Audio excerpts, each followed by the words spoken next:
Hello, this is Todd Green at Beaver River Central School.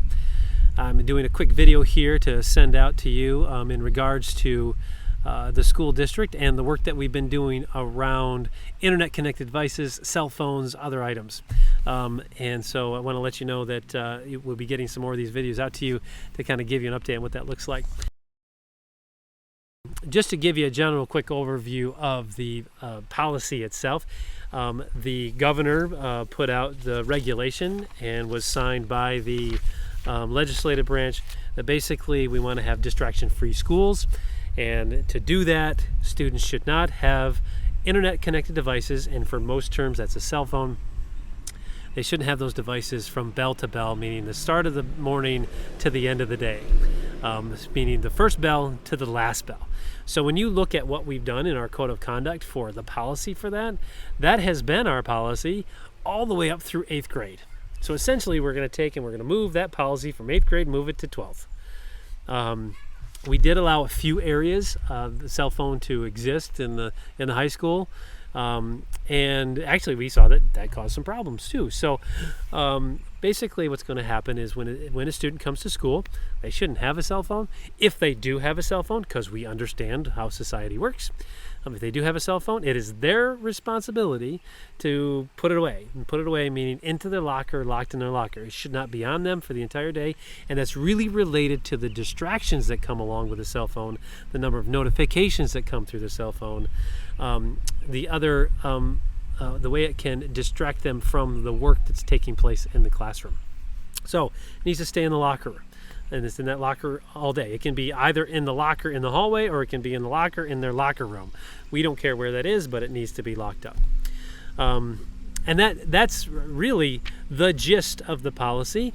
If students don't follow it, there's some consequences to that, but really the matter is it's really not about the consequences. It's really about why would we want to do that, and it relates to the distraction of the students. And over the next couple weeks you'll see some videos that relate to what that looks like. We've had multiple meetings with various folks, but probably the most productive time that we've had is we did form a committee. I advertised it through the newsletter, asked folks to join. We had parents, we had administration, we had teachers join us, and we actually did a book study around a book called The Anxious Generation. This is by Jonathan Haidt. Just so you know what the title is, The Anxious Generation, How the Great Rewiring of Childhood is Causing an Epidemic of Mental Illness.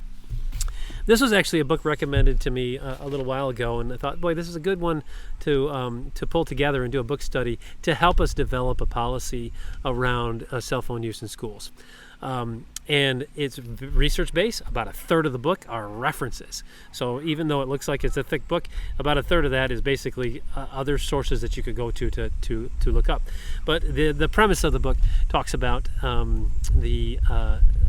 two premises, I guess you'd say, that over many years we have increased our protectiveness over our children for free play, meaning there's less and less opportunities for children to go out and just explore and without adult supervision. That sounds a little crazy, I know, but when you think back to your childhood, when you problem solved and worked together with other kids to either build something or make something or build a fort, if you were able to do that, you problem solved and actually figured out how to get along with each other without adults necessarily interviewing. And there might have been problems, and at some point adult might have had to be there, but that's kind of the first premise, is that we've become more and more protective for lots of good intended reasons. The second one is that we've become less protective in the virtual world, meaning we've been giving our students devices, our children the devices, and I'm one of them. I'm as guilty as anyone else is feeling right now. Is that to give a device to our child and say, here, you can have this for a little while. You've got 2 hours of the day. You can go do this, but that's all you got. I look forward to the rest of the summer, getting ready for our students to come back. But also, if you have questions, feel free to reach out and contact me. I'll be here all summer, and happy to talk about any questions you may have. So have a great summer. We'll see you soon.